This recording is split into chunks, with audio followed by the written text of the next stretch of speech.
बहुत बहुत स्वागत है आप सभी का आपके अपने YouTube चैनल स्पेस 3 पॉइंट पर। मैं सोनू आप सभी दोस्तों का हार्दिक स्वागत करता हूं। दोस्तों, आज की इस क्लास में हम आप सबके लिए लेकर के आए हैं जूलॉजी का क्वेश्चन पेपर, जो हाल ही में पूर्वांचल यूनिवर्सिटी द्वारा आयोजित किया गया है। और ये क्वेश्चन पेपर जो है ऑब्जेक्टिव टाइप प्रश्न पत्र है, जो OMR शीट द्वारा आयोजित किया गया है। जो नई शिक्षा नीति लागू हुई है 2021 और 22 के सत्र में सेमेस्टर वाइज प्रणाली यानी कि BSc फर्स्ट सेमेस्टर का ये क्वेश्चन पेपर है, आज हम सॉल्व करेंगे। तो जितने लोग पूर्वांचल यूनिवर्सिटी की छात्र छात्राएं हैं वो सभी लोग वीडियो को लाइक कर दीजिए, और चैनल पर जो नए आए हैं प्लीज़ चैनल को जरूर सब्सक्राइब करिएगा। दोस्तों चलिए क्लास को हम स्टार्ट करते हैं। देखिए, आज के इस प्रश्न पत्र में आपको देखने को मिलेगा किस प्रकार के क्वेश्चन जो है वो नई शिक्षा नीति के अकॉर्डिंग जो आपका पेपर कराया जा रहा है उसमें पूछे जा रहे हैं।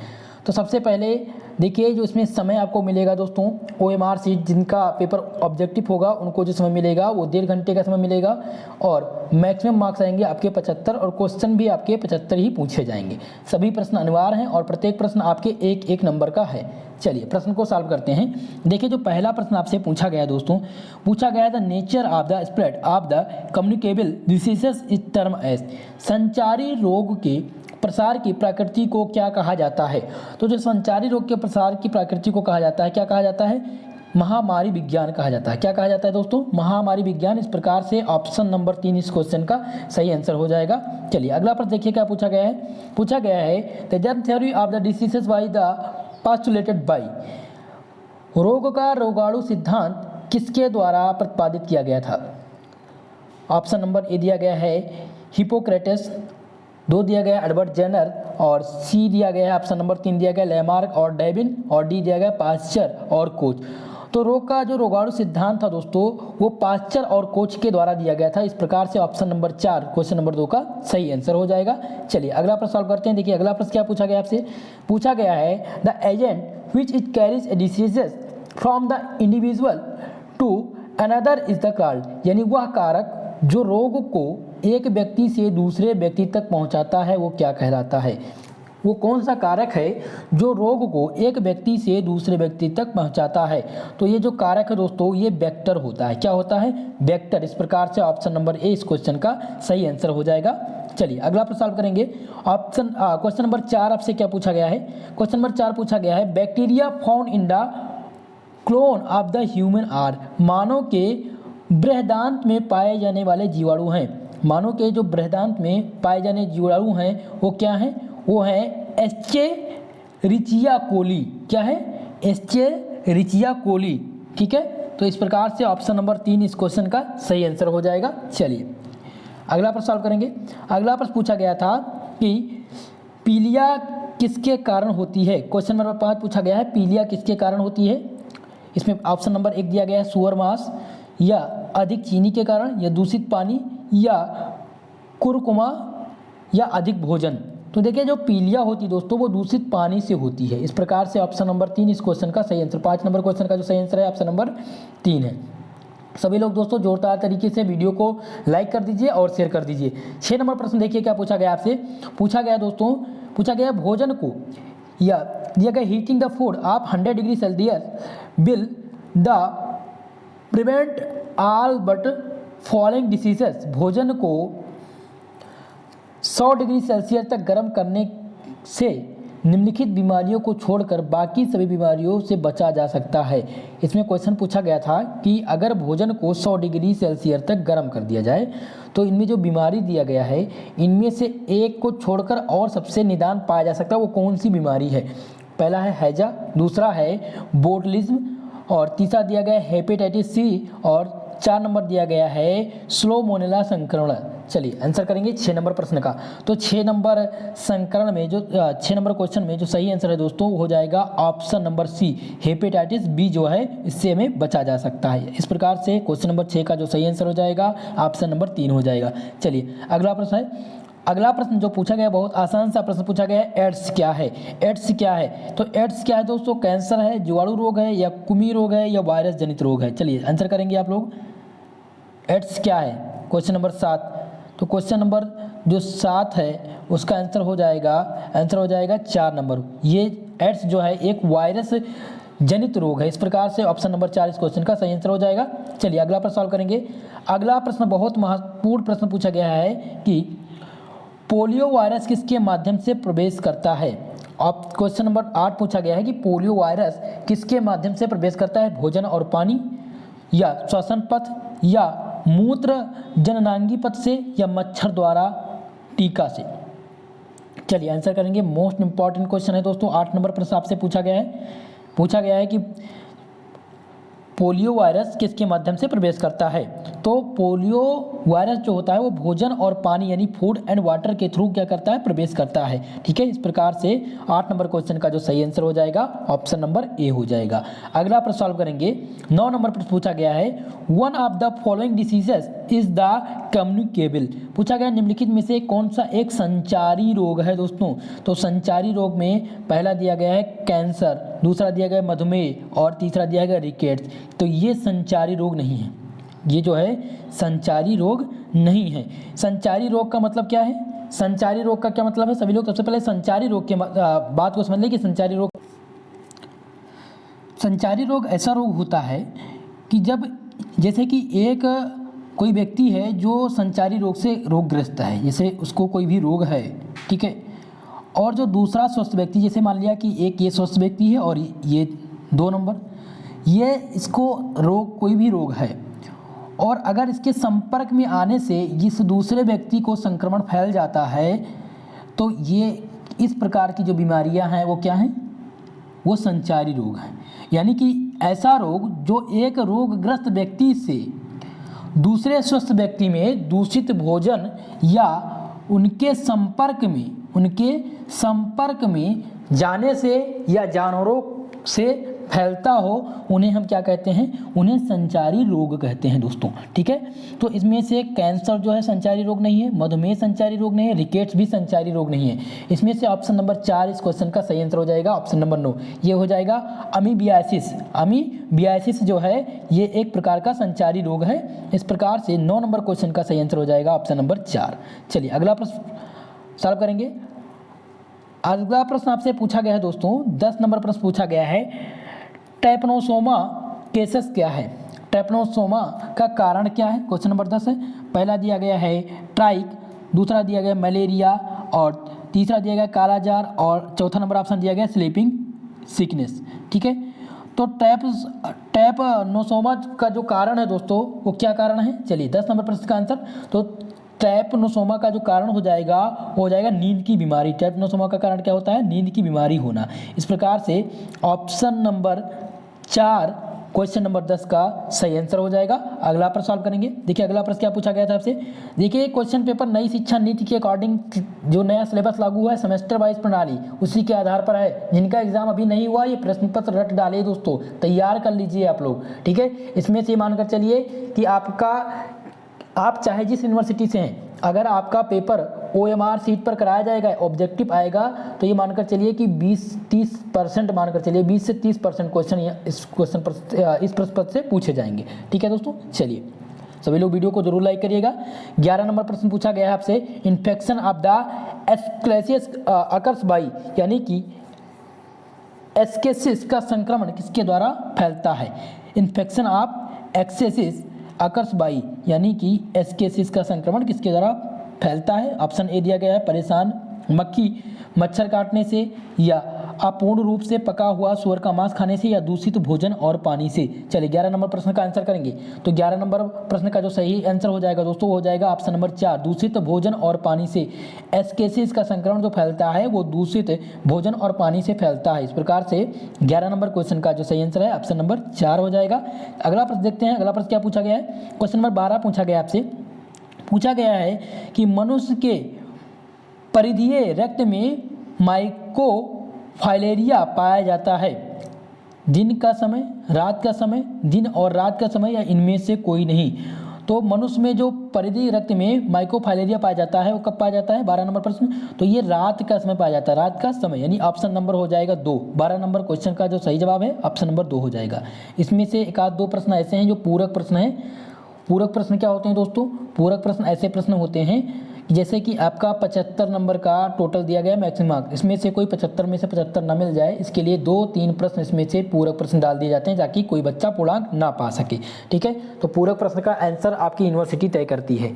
ठीक है, चलिए 13 नंबर प्रश्न पूछा गया आपसे, क्या पूछा गया है? The correct human chromosomes number was first reported by.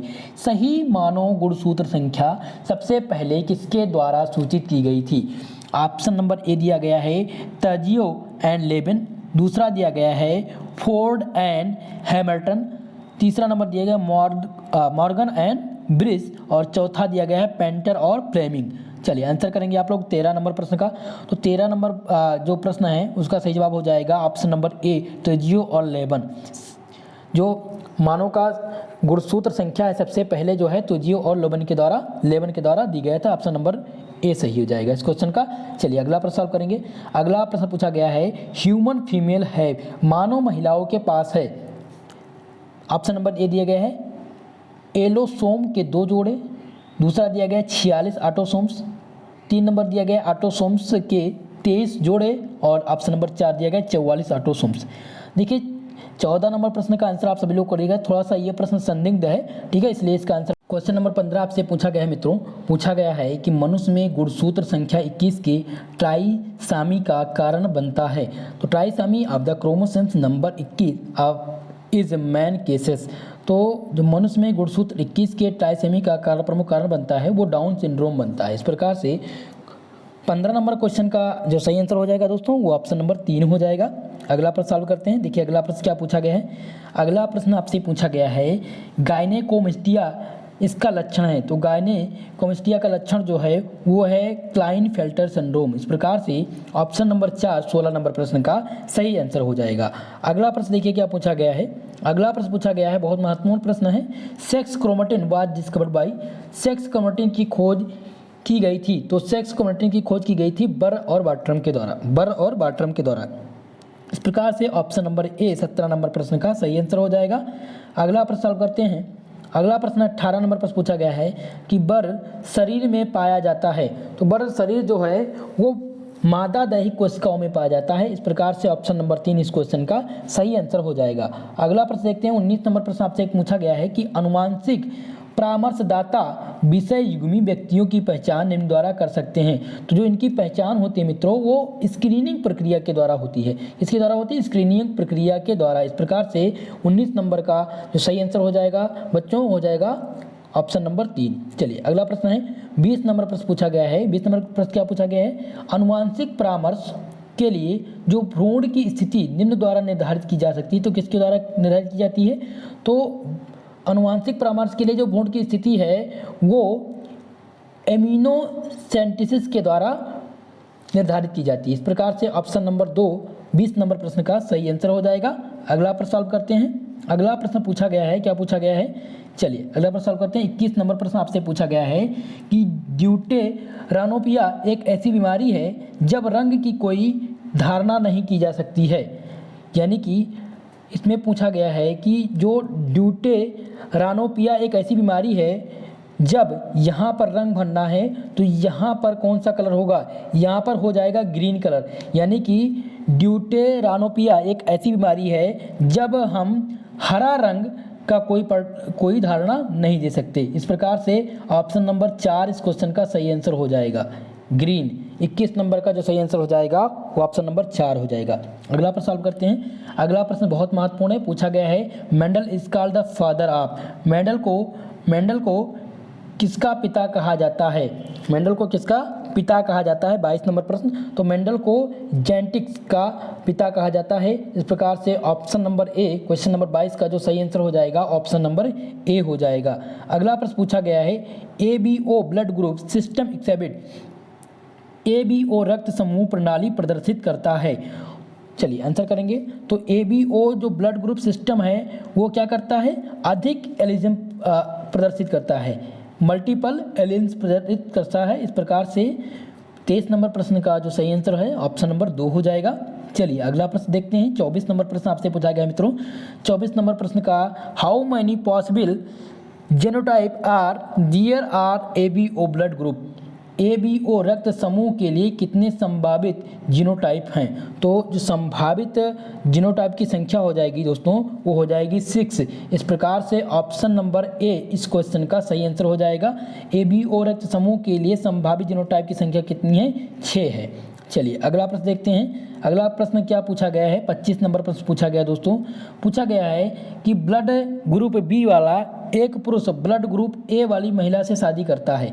यानी कि कोई पुरुष है जिसका ब्लड ग्रुप क्या है? बी है, और उसने शादी की ब्लड ग्रुप ए वाली महिला से। तो उसके जो पहले बच्चे का ब्लड ग्रुप होता है वो बच्चे का जीनोटाइप क्या होगा? देखिए क्वेश्चन को थोड़ा सा समझने का प्रयास करेंगे कि ब्लड ग्रुप बी वाला एक पुरुष ब्लड ग्रुप ए वाली महिला से शादी करता है, यानी बी का व्यक्ति है और ए से शादी की उसने। उसके पहले बच्चे का ग्रुप बी होता है, जो उसके पहला बच्चा जो उसका होता है उसका ब्लड ग्रुप क्या होता है? बी होता है। तो बच्चे का जीनोटाइप क्या होगा? चलिए मोस्ट इंपॉर्टेंट प्रश्न है 25 नंबर प्रश्न। तो दोस्तों इसमें जो इसका जीनोटाइप हो जाएगा वो हो जाएगा आई हो जाएगा। क्या हो जाएगा? आई हो जाएगा। इस प्रकार से 3 नंबर प्रश्न 25 नंबर का जो सही आंसर हो जाएगा ऑप्शन नंबर 3 हो जाएगा। अगला प्रश्न देखते हैं। 26 नंबर प्रश्न क्या पूछा गया है? पूछा गया है दोस्तों, लैरिक ग्रंथि में 2 बैगन फूलों वाले पौधे के बीच के क्रॉस के एक सफ़ेद फूल वाली संतान दी, इसका कारण क्या है? तो इसका कारण हो जाएगा, जो इसका प्रमुख कारण हो जाता है दोस्तों, इसका प्रमुख कारण हो जाता है अलगाव हो जाता है, सेग्रेगेशन हो जाता है। इस प्रकार से 26 नंबर प्रश्न का जो सही आंसर हो जाएगा वो ऑप्शन नंबर ए हो जाएगा। अगला प्रश्न सॉल्व करेंगे। 27 नंबर प्रश्न क्या पूछा गया है? पूछा गया है 2 गैर युग्म जीन एक साथ उपस्थित होने पर नए फेनोटाइप उत्पन्न करते हैं, लेकिन स्वतंत्र रूप में ऐसा करने में विफल हो जाते हैं, वो क्या कहलाते हैं? तो वो क्या कहलाते हैं दोस्तों? वो कहलाते हैं पूरक जीन। क्या कहलाते हैं? पूरक जीन कहलाते हैं, यानी कम्प्लीमेंट्री जीन कहलाते हैं। इस प्रकार से 3 नंबर ऑप्शन सही हो जाएगा 27 नंबर प्रश्न का। अगला प्रश्न देखते हैं क्या पूछा गया है। अगला प्रश्न पूछा गया है कि gene not located within the nucleus are almost always found in। 28 number प्रश्न है कि नाभिक के भीतर स्थित जीन लगभग हमेशा नहीं पाए जाते हैं। ठीक है, नाभिक के भीतर स्थित जीन हमेशा नहीं पाए जाते हैं। तो इसका ऑप्शन नंबर कौन सा सही होगा? 28 नंबर का। तो इसका जो सही आंसर हो जाएगा वो हो जाएगा साइटोसोल हो जाएगा। क्या हो जाएगा? साइटोसोल। इस प्रकार से 28 नंबर का जो प्रश्न है उसका सही आंसर हो जाएगा ऑप्शन नंबर ए। 29 नंबर प्रश्न पूछा गया है कि वंशानुक्रम की किस विधा से आप संतानों में अधिक मात्र प्रभाव की अपेक्षा करते हैं? वाई लिंकेड, एक्स लिंकेड या साइटोप्लाज्मिक या ऑटोसोल? चलिए आंसर करेंगे 29 नंबर। तो दोस्तों 29 नंबर प्रश्न में आपको ध्यान रखना है कि वंशाक्रम की किस विधा में आप संतानों में अधिक मात्र प्रभाव की अपेक्षा करते हैं? तो ये हो जाएगा ऑटोसोमल में। किस में हो जाएगा? ऑटोसोमल में। इस प्रकार से 29 नंबर प्रश्न का जो सही आंसर हो जाएगा ऑप्शन नंबर 4 हो जाएगा। अगला प्रश्न सॉल्व करते हैं। अगला प्रश्न क्या पूछा गया है? एक्स्ट्रा न्यूक्लियर इंटहेरेंस निम्नलिखित में जीन की उपस्थिति का परिणाम है। तो जीन का जो उपस्थिति का परिणाम है दोस्तों वो हो जाएगा माइटोकॉन्ड्रिया और क्लोरोप्लास्ट। क्या हो जाएगा? माइटोकॉन्ड्रिया और क्लोरोप्लास्ट। इस प्रकार से ऑप्शन नंबर 3 सही हो जाएगा, यानी ऑप्शन नंबर सी सही हो जाएगा। 30 नंबर का जो सही आंसर है ऑप्शन नंबर सी हो जाएगा। चलिए अगला प्रश्न सॉल्व करते हैं। अगला प्रश्न आपसे क्या पूछा गया है? What are the episomes? Episome क्या है? पहला दिया गया है न्यूक्लिक साइट से जुड़े बैक्टीरिया की एक्स्ट्रा क्रोमोसोमल वंशागति सामग्री या श्वसन करने वाली कोशिका झिल्ली का संशोधन। चलिए बताइए 31 नंबर प्रश्न का आंसर। तो एपिसोम जो है दोस्तों वो एक न्यूक्लियाइड से जुड़े बैक्टीरिया की एक्स्ट्रा क्रोमोसोमल वंशागति सामग्री है। इस प्रकार से 31 नंबर क्वेश्चन का जो सही आंसर हो जाएगा ऑप्शन नंबर ए हो जाएगा। चलिए अगला प्रश्न हम देखते हैं क्या पूछा गया है। 32 नंबर प्रश्न आपसे क्या पूछा गया है? 32 नंबर प्रश्न पूछा गया है द ऑर्गेनिज्म क्लोज by Mendel to explain the law of the inheritance was, यानी मेंडल द्वारा विरासत के नियमों की व्याख्या करने के लिए चुना गया जीव था। पहला है होमो सैपियंस, दूसरा दिया गया है पिसम सैटिवम, 3 नंबर दिया गया था एंटीहेरेनम मेजस और 4 नंबर दिया गया है ड्रोसोफिला मेलानोगास्टर। चलिए आंसर करेंगे, थोड़ा सा लैंग्वेज स्टेप है दोस्तों इसका, ठीक है। 32 नंबर प्रश्न, तो 32 नंबर प्रश्न का जो सही आंसर हो जाएगा मेंडल द्वारा विरासत के नियमों में व्याख्या करने के लिए जो चुना गया जीव था वो था पिसम सैटिवम। इस प्रकार से ऑप्शन नंबर 2 32 नंबर प्रश्न का सही आंसर हो जाएगा।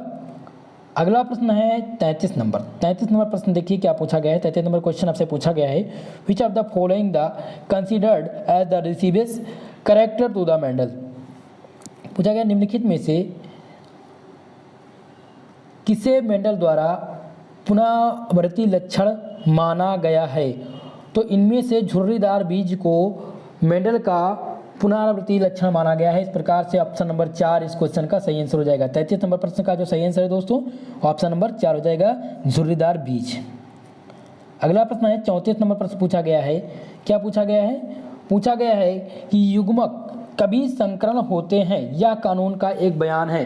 पहला है प्रभुत्व, दूसरा है अलगाव और 3 नंबर दिया गया है यादृच्छिक निषेचन और 4 दिया गया है अलगाव। क्वेश्चन नंबर 34 नंबर प्रश्न का जो सही आंसर हो जाएगा वो हो जाएगा डोमिनेंस। क्या हो जाएगा, dominance. Option number A 34 number प्रश्न का सही आंसर हो जाएगा, ठीक है। अगला प्रश्न देखते हैं। अगला प्रश्न क्या पूछा गया है, 35 नंबर प्रश्न आपसे पूछा गया है कि Mendel formulated the law of the purity of the gametes of basis is. क्या दिया गया है कि मेंडल ने युग्मों की शुद्धता का नियम किस आधार पर प्रतिपादित किया था। दोस्तों तो इन्होंने मोनो हाइब्रिड क्रॉस के द्वारा मेंडल ने युग्मों की शुद्धता के नियम किस आधार पर किया था। तो मेंडल ने युग्मों की शुद्धता जो है वो मोनोहाइड्रिक क्रॉस के नियम द्वारा प्रतिपादित किया था। इस प्रकार से ऑप्शन नंबर 4 इस क्वेश्चन का सही आंसर हो जाएगा। 35 नंबर प्रश्न का जो सही आंसर है ऑप्शन नंबर 4 हो जाएगा। अगला प्रश्न देखते हैं। अगला प्रश्न आपसे क्या पूछा गया है। अगला प्रश्न आपसे पूछा गया है, देखिए एक थोड़ा सा मैं आप लोग को बता दूं जिनका पेपर होने वाला है उनमें कभी कभी 36 नंबर प्रश्न में पूछ लिया जाता है। देखिए 36 नंबर प्रश्न थोड़ा सा समझा देता हूँ। पूछा गया था ये क्वेश्चन जो है कानपुर यूनिवर्सिटी में भी पूछा गया था। विच of the following is the monohydric ratio, निम्नलिखित में से कौन सा मोनोहाइड्रिक अनुपात है। ऑप्शन नंबर ए दिया गया है 3:1 और दूसरा दिया गया है 9:7 और ऑप्शन नंबर 3 दिया गया है 1:2। लेकिन इसमें अगर पूछ लिया जाता है कि निम्नलिखित में से कौन सा एक जीन का मोनोहाइड्रिक अनुपात है, अगर यहाँ पर जीन लग जाता तो जीन का जो मोनोहाइड्रिक अनुपात होता है वो होता है 1:2:1। लेकिन यहाँ पर केवल और केवल मोनोहाइड्रिक अनुपात पूछा गया है, तो मोनोहाइड्रिक अनुपात जो होता है वो 3:1 होता है। इस प्रकार से ऑप्शन नंबर ए इस क्वेश्चन का सही आंसर हो जाएगा। 36 नंबर प्रश्न का सही जवाब हो जाएगा ऑप्शन नंबर 1। अगला प्रश्न है, अगला प्रश्न पूछा गया है कि यदि 2 युग्म विकल्पी एक साथ आते हैं तो केवल एक ही स्वयं को व्यक्त करने में सक्षम होता है, ये कहा जाता है। तो ये जो कहा जाता है दोस्तों, ये कहा जाता है प्रभुत्व का कानून यानी लॉ ऑफ डोमिनेंस। क्या कहलाता है, law of dominance. Option number A 37 number प्रश्न का सही आंसर हो जाएगा। अगला प्रश्न देखते हैं। 38 नंबर प्रश्न आपसे पूछा गया है। क्या पूछा गया है दोस्तों, पूछा गया कि एक जीन को प्रभावी कहा जाता है। एक जीन को प्रभावी कहा जाता है, तो एक जीन को जो प्रभावी कहा जाता है कि ये विषम युग्मी और समयुग्मी दोनों व्यक्त करता हो। क्या करता है, एक विषम युग्मी और समयुग्मी दोनों व्यक्त करता है। इस प्रकार से 38 नंबर प्रश्न का जो सही आंसर हो जाएगा ऑप्शन नंबर 4 हो जाएगा।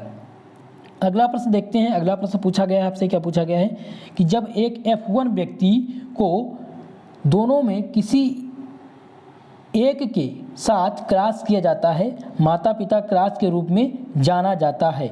चलिए तो 39 नंबर प्रश्न का जो सही आंसर हो जाएगा वो हो जाएगा ब्लैक क्रॉस। क्या हो जाएगा, माफ करिएगा, बैंक क्रॉस हो जाएगा। क्या हो जाएगा, बैंक क्रॉस हो जाएगा, ठीक है।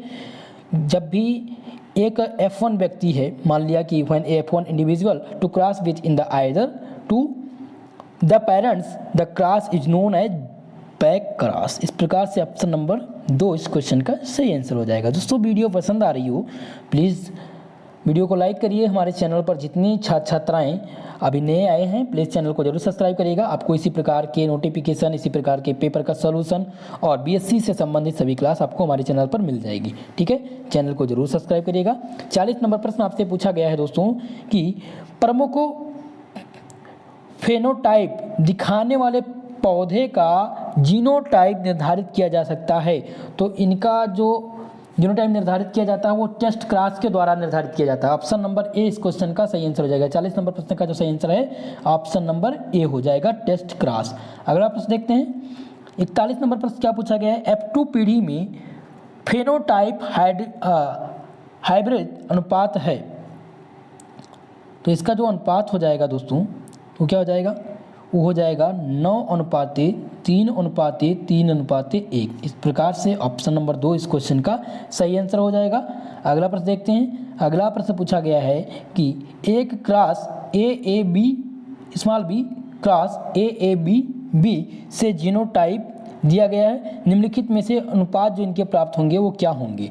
तो इनमें जो अनुपात प्राप्त होगा दोस्तों वो होगा 1:2:1:0। इस प्रकार से ऑप्शन नंबर 3 इस क्वेश्चन का सही आंसर हो जाएगा। अगला प्रश्न देखते हैं। 42 नंबर का जो सही आंसर मित्रों क्या हो जाएगा, ऑप्शन नंबर 3।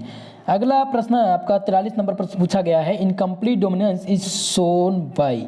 अधूरा प्रभुत्व किसके द्वारा दिखाया जाता है। अधूरा प्रभुत्व किसके द्वारा दिखाया जाता है दोस्तों, अधूरा प्रभुत्व जो होता है वो मिराबिलिस के द्वारा दिखाया जाता है। इस प्रकार से 43 नंबर क्वेश्चन का सही आंसर हो जाएगा ऑप्शन नंबर 2। अगला क्वेश्चन नंबर 44 आपसे पूछा गया है, who said omnis cellula e cellula. Omnis cellula e cellula किसे कहा गया था। तो ये कहा गया था किसको, विरिचो को। इस प्रकार से ऑप्शन नंबर 2 44 नंबर प्रश्न का सही आंसर हो जाएगा।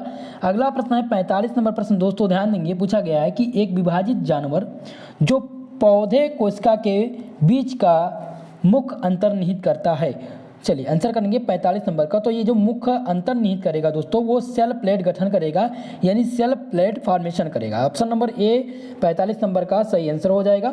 अगला प्रश्न ध्यान देंगे। पूछा गया है, क्या पूछा गया है, the term of mitosis was proposed by. जो मिटोसिस का टर्म है, नाम है, वो किसके द्वारा प्रपोज किया गया था। तो वो फ्लेमिंग के द्वारा, किसके द्वारा, फ्लेमिंग के द्वारा प्रतिपादित किया गया था। 46 नंबर प्रश्न का जो सही आंसर हो जाएगा ऑप्शन नंबर ए हो जाएगा। अगला प्रश्न पूछा गया है 47 नंबर प्रश्न पूछा गया है कि एक नवगठित कोशिका में तब तक होने वाले परिवर्तन की श्रृंखला बढ़ती है और विभाजित होकर सतत कोशिका बनाती है, वो क्या कहलाती है। दोस्तों तो ये जो कहलाती है वो सेल चक्र कहलाती है, यानी कि सेल साइकिल कहलाती है। इस प्रकार से 47 नंबर क्वेश्चन का जो सही आंसर हो जाएगा वो ऑप्शन नंबर 1 हो जाएगा। अगला प्रश्न ध्यान देंगे, बहुत महत्वपूर्ण प्रश्न है। पूछा गया आपसे, synthesis of RNA and proteins takes place in. RNA तथा प्रोटीन का संश्लेषण किसमें होता है। तो आरएनए और प्रोटीन का जो संश्लेषण होता है दोस्तों वो G1 और G2 फेज में होता है। किसमें होता है, G1 और G2 फेज में होता है। तो ऑप्शन नंबर 4 इस क्वेश्चन का सही आंसर हो जाएगा। अगला प्रश्न है, अगला 49 नंबर प्रश्न आपसे क्या पूछा गया है, कैरियोकिनेसिस और साइटोकिनेसिस से अलग क्योंकि इसमें विभाजन शामिल है। तो इसमें जो विभाजन शामिल है दोस्तों वो न्यूक्लियस शामिल है। इस प्रकार से ऑप्शन नंबर ए 49 नंबर प्रश्न का ऑप्शन नंबर ए सही आंसर हो जाएगा। अगला प्रश्न देखते हैं। 50 नंबर प्रश्न आपसे क्या पूछा गया है, 50 नंबर प्रश्न आपसे क्या पूछा गया है। चलिए 50 नंबर प्रश्न सॉल्व करते हैं।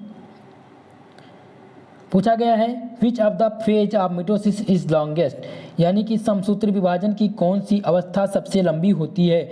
तो जो समसूत्री विभाजन की सबसे लंबी अवस्था होती है दोस्तों वो क्या होती है, प्रोफेज होती है। क्या होती है, प्रोफेज होती है। इस प्रकार से ऑप्शन नंबर 4 इस क्वेश्चन का सही आंसर हो जाएगा।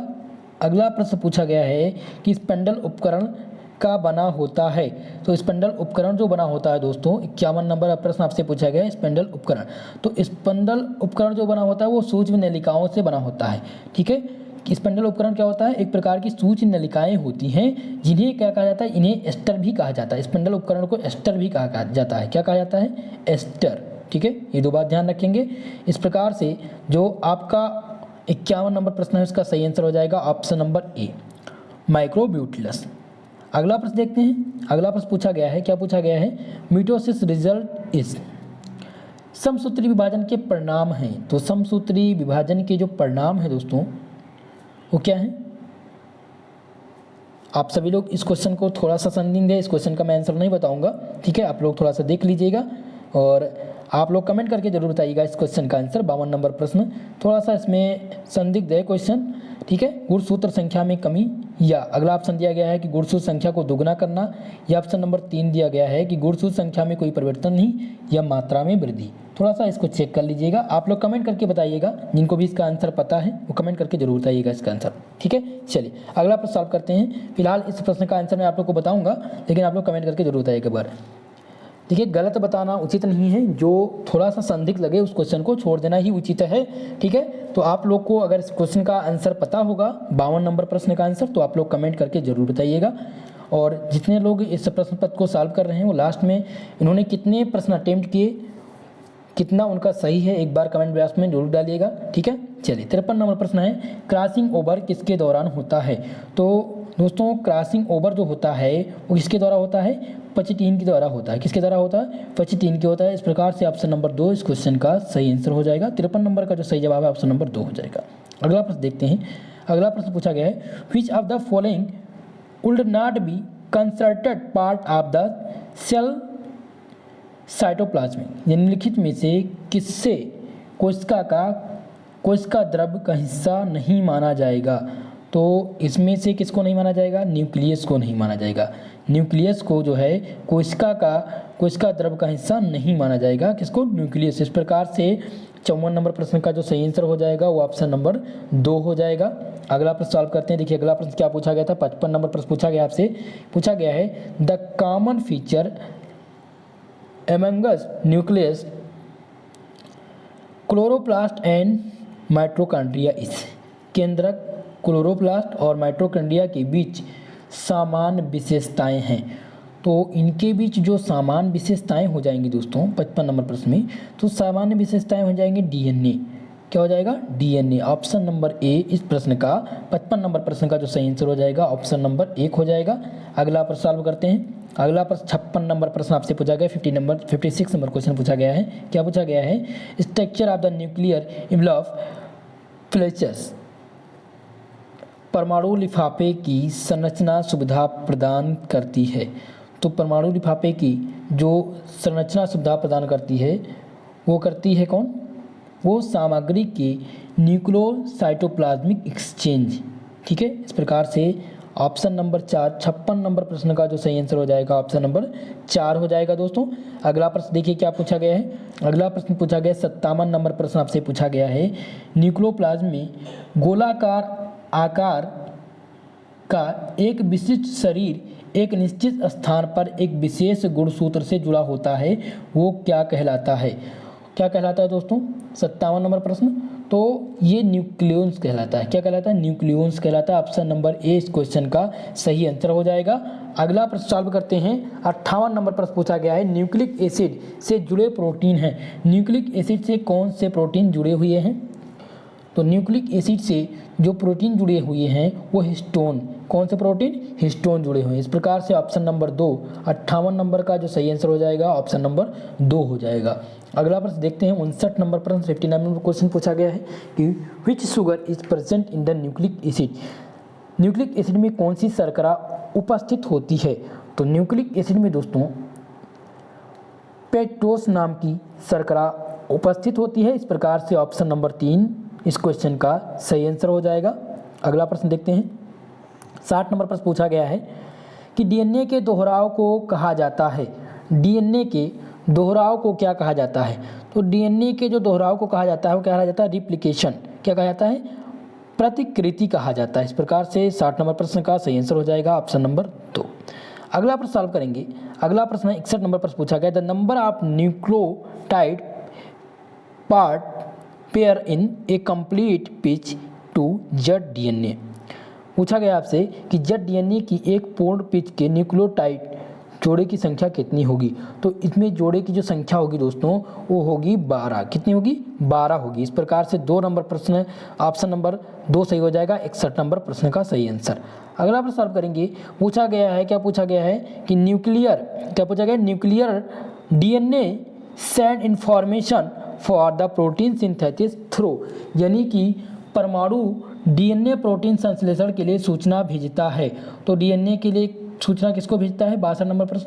तो 62 नंबर प्रश्न का जो सही आंसर हो जाएगा दोस्तों हो जाएगा mRNA को। किसको भेजता है? mRNA को भेजता है।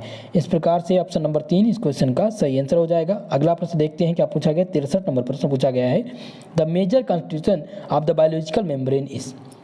जैविक झिल्ली का प्रमुख घटक है। तो जैविक झिल्ली का जो प्रमुख घटक है दोस्तों वो हो जाएगा लिपिड्स। लिपिड्स जो है वो जैविक झिल्ली का प्रमुख घटक है। इस प्रकार से ऑप्शन नंबर ए इस क्वेश्चन का सही आंसर हो जाएगा।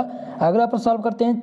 64 नंबर क्वेश्चन पूछा गया है, which of the following lake the protein tubulin. निम्नलिखित में से किसमें प्रोटीन ट्यूबुलिन की कमी होती है। तो जो प्रोटीन ट्यूबुलिन की कमी है वो प्लाज्मा झिल्ली, यानी कि क्या हो जाएगा? Plasma membrane. इस प्रकार से 4 नंबर क्वेश्चन सही आंसर हो जाएगा। 64 का जो करेक्ट आंसर है दोस्तों वो हो जाएगा ऑप्शन नंबर 4। अगला प्रश्न देखते हैं क्या पूछा गया है। 65 नंबर क्वेश्चन पूछा गया है कि त्रिपक्षीय लो प्रोटीन की संरचना के लिए इकाई झिल्ली की अवधारणा का प्रस्ताव किसने दिया था।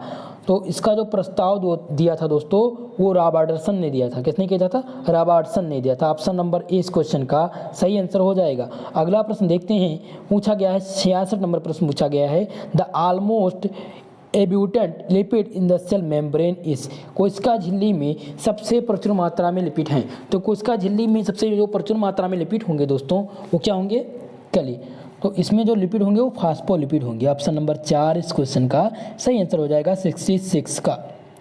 67 नंबर क्वेश्चन क्या पूछा गया है, the plasma membrane of the mycoplasma in rich in. Mycoplasma जिसे हम कहते हैं PPLO की प्लाज्मिक झिल्ली में समृद्ध है। तो जो ये समृद्ध किसमें है? ये है कोलेस्ट्रॉल में। किसमें है? कोलेस्ट्रॉल में, यानी ऑप्शन नंबर 3 इस क्वेश्चन का सही आंसर हो जाएगा।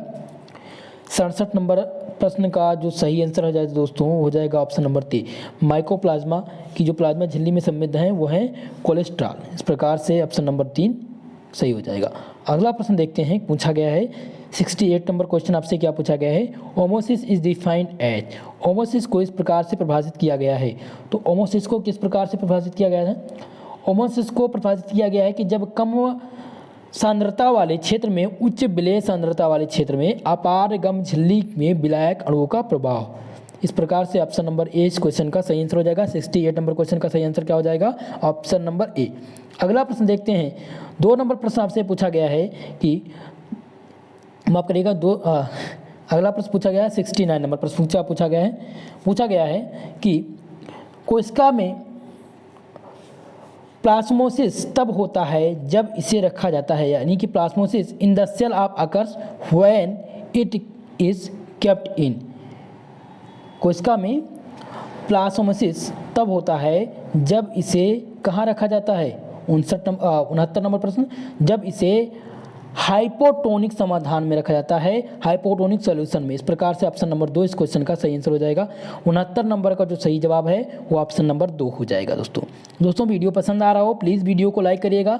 जितने लोग हमारे चैनल पर नए हैं प्लीज़ चैनल को जरूर सब्सक्राइब करिए, बेल आइकन को प्रेस करिए। दोस्तों मैं आप लोग के लिए इतनी मेहनत करके क्लास ला रहा हूँ तो आप लोग का फ़र्ज़ है कि आप लोग वीडियो जरूर लाइक करिए और चैनल पर नए अगर आए हैं तो चैनल को जरूर सब्सक्राइब, थोड़ा सा दोस्तों में भी शेयर करने का प्रयास करिए। 70 नंबर प्रश्न पूछा गया आपसे, क्या पूछा गया है, पिनोसाइटोसिस क्या है? पिनोसाइटोसिस तो पिनोसाइटोसिस जो है दोस्तों क्या है आप लोग कमेंट करके जरूर बताइएगा। इस प्रश्न का आंसर आप लोग को बताइएगा। इस प्रश्न का आंसर मैंने आप लोग को भेज भी दिया था एक बार जब थ्योरी की क्लास हुई, ये क्वेश्चन मैंने बताया भी है। ठीक है, कमेंट करके जरूर बताइएगा इस क्वेश्चन का आंसर।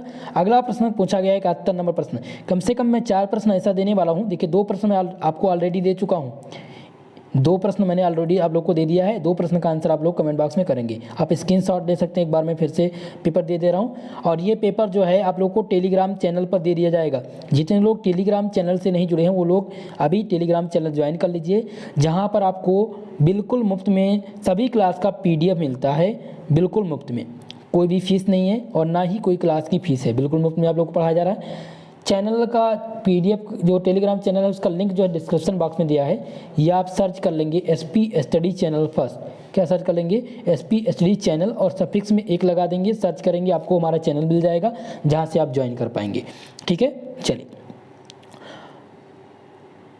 तो 71 नंबर प्रश्न आपसे पूछा गया है, सार्कोसोम।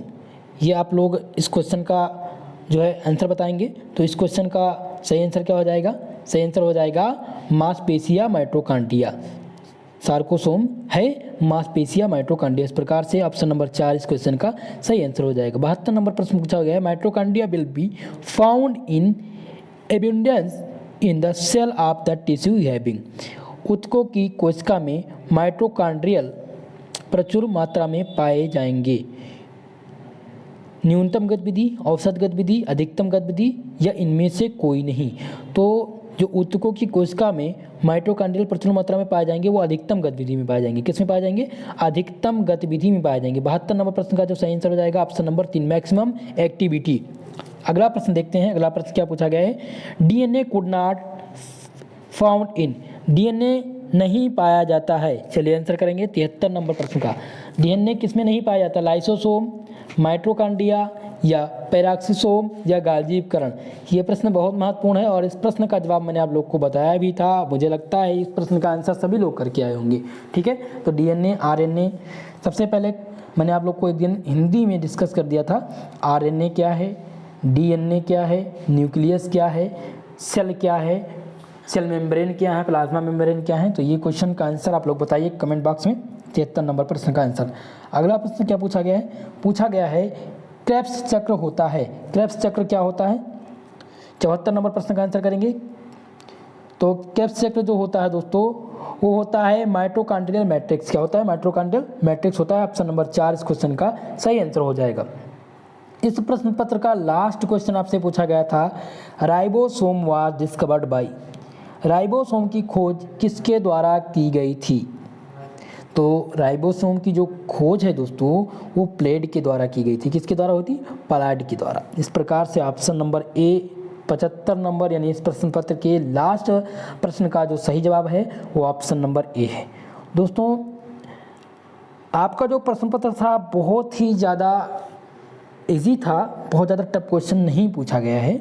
और कुछ बच्चे इसमें पूछ रहे थे कि सर इसमें 75 क्वेश्चन पूछा गया है, इसमें से हम कितना क्वेश्चन अटेम्प्ट करें कि हम पास हो जाएं। दोस्तों जो नई शिक्षा नीति के अकॉर्डिंग जो गाइडलाइंस आई है उसमें 40% क्वेश्चन होना यानी 40% मार्क्स होना अनिवार्य है।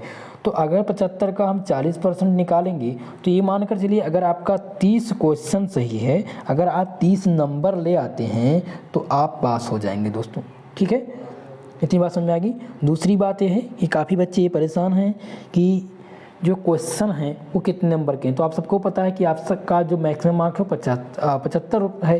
जैसे कि अभी जो फिजिक्स का क्वेश्चन कराया गया उसमें 50 क्वेश्चन पूछे गए थे, लेकिन उसमें जो प्रत्येक क्वेश्चन थे वो 1.5 नंबर के थे।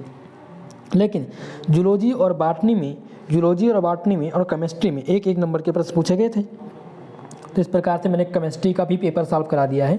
ठीक है, जिन्होंने केमिस्ट्री का आंसर की नहीं देखा है तो जाकर के प्लेलिस्ट में जाकर के देख लेंगे, और जिन्होंने देख लिया है और जिनका एग्ज़ाम है वो ये प्रश्न पत्र को तैयार कर लेंगे।